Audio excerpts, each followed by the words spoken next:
For the month so far, my portfolio is down 16%.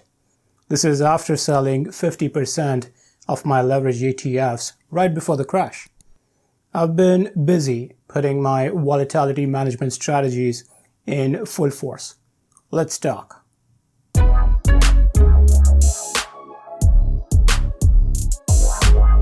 Hey friends, welcome to Think Finance and thanks for tuning in. It's been pretty rough out there.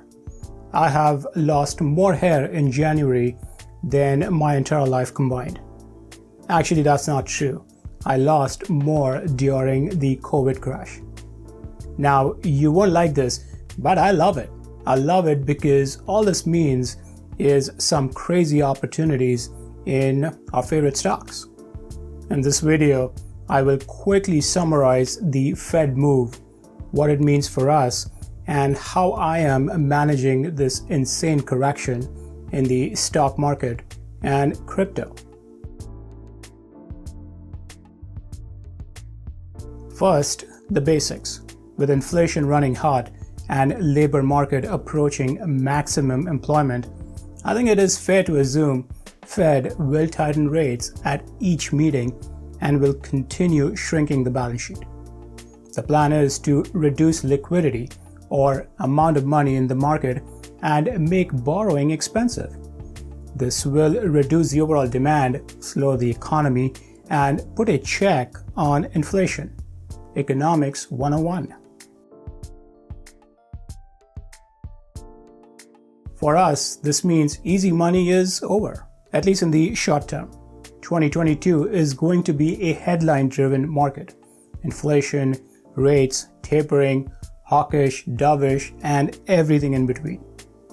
If you're in the market for a house, mortgage rates will go up as the 10-year bond yield goes up.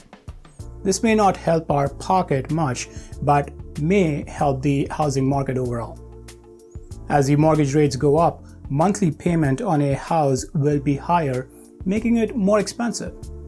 Demand may stabilize, but then again, inventory is a problem which will keep the market competitive. If you're a saver and believe in locking money in the bank and are expecting the rise in interest rates to drastically increase the interest bank pays you on your cash, well, good luck. That's not happening. By the way, you know that, right? Cash is trash and savers are losers, meaning losing money by not investing. Get invested. If you're a borrower, we just talked about mortgage rates.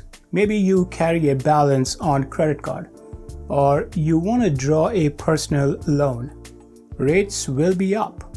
This is the whole idea with rate hikes. Make borrowing expensive. If you are a stock market investor, behold, volatility is going to be at its finest. We have already seen one of the worst Januaries on record and stocks whipsawing like crazy on a daily basis. This will continue at least in the short term. Check these videos out if you need more on stocks in 2022, inflation and interest rate impact on our money. I already did a video where I talk about changes I made to my portfolio in the last 6 months, given we are starting to hear rate hike talks.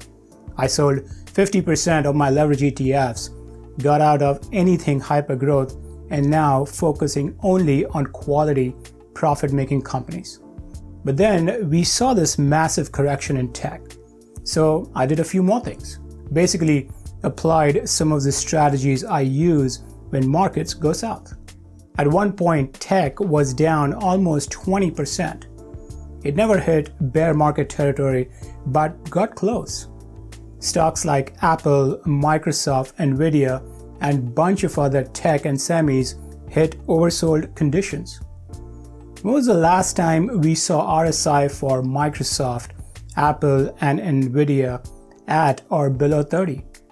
Even during the COVID hit, Microsoft never breached 30 on RSI.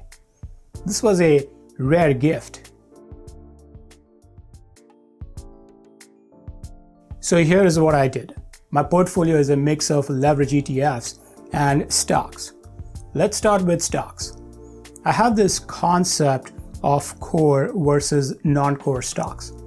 They are all good stocks, but some I consider as all-star.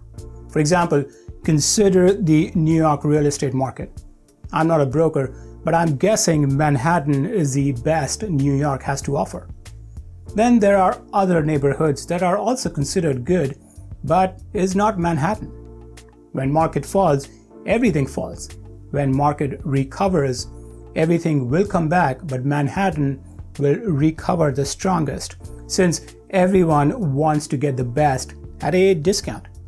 Similar concept, there are some stocks which I consider core or Manhattan, and then there are other stocks which are good but are not Manhattan. So when market falls, I want to double down on my core stocks because they are at a discount and will recover stronger compared to the other stocks. To double down on names like Microsoft, Google, Apple, and Nvidia, I needed cash, and that's when I ended up selling my non-core stocks. Great stocks, they are just not Manhattan. Take a look at this video where I talk about different strategies I use to manage my portfolio in a volatile market. I own around 29 stocks and 4 leveraged ETFs. Top 10 stocks make 62% of my stock allocation. They are my money makers: covers, tech, cloud, semis, metaverse, staples, home builders, consumer hardware, healthcare, and restaurant. Leaders in what they do. Moved money from non-core into core. If you follow this channel, you know I add to leverage ETFs every time NASDAQ 100 falls 10%, 20%, and 30%. I got some TQQQs, SOXL, and TCL when tech entered correction. I want to get some more, but we'll wait for either the market to fall further or we start seeing trend reversal. I do believe we will be in a much better shape a few months from now, and it makes sense to put money to work when stocks are at a discount. Let's talk crypto.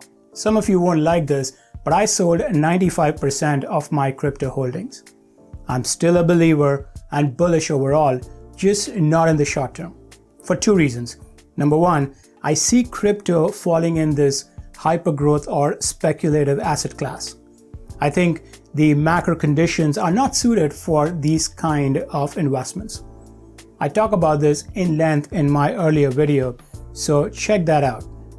Number 2, given the drop in the stock market, I think there are better opportunities in the short term to get more out of your money versus hodling crypto. And I had a pretty significant chunk of money in crypto. For these reasons, I'm out. I sold Bitcoin at 42K and Ethereum at 3100. I will be back, but for now I see other opportunities where I can make more money. A big chunk of crypto money went into Robinhood, almost 70%. I use Robinhood to trade options. Quality companies don't stay at a discount for long. I ended up opening large positions in Apple and Microsoft calls right when they dropped big. Then earnings came out and boom, both exploded. To manage the time decay and volatility crush, I bought deep in the money options expiring 180 days out. It worked. Longer dated options and leaps is something I'm experimenting with. Let me know in the comments if you would like to see a video on this topic some point in the future. Given the macro conditions, we will continue to get lots of opportunities to make some decent money with options. And once the noise settles, I will go back to crypto and re-establish my position into BTC and ETH. The good thing about options is you don't need a lot of money to make big money. I took the remaining 30% and dropped into my son's 529 plan. Tech is down big. Good time to fund tax-advantaged accounts like 529 plans and Roth accounts. In 529, I'm investing in Vanguard Growth Index Fund. Great time to load it up. So yeah, I've been busy navigating the storm. I try to post moves I make on stock tweets and Twitter. Follow me if you care. Also, there's a link in the description to my long-term portfolio on M1. What are you doing? How are you managing the chaos? Let me know in the comments. Thanks for watching. Until next time, stay sane.